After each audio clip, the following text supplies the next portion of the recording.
Sino po naniniwala isang araw, alaala na lang ang payo ng mga magulang mo sa'yo?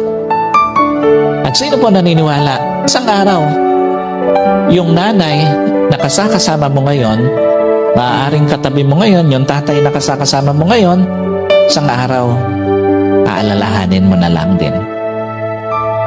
Hindi kayo forever na magkasama. Kaya nga lahat ng magulang hanggat kasama pa yung anak, gagawin ng lahat. Ipapayo lahat ng mabuti, paaalalahanan ng anak kasi alam niya, isang araw, iiwan niya yung kanyang mga anak. Isang araw, hindi lang payo ng mga magulang mo ang magiging alaala. Kahit magulang mo isang araw, magiging alaala na lang sa buhay mo.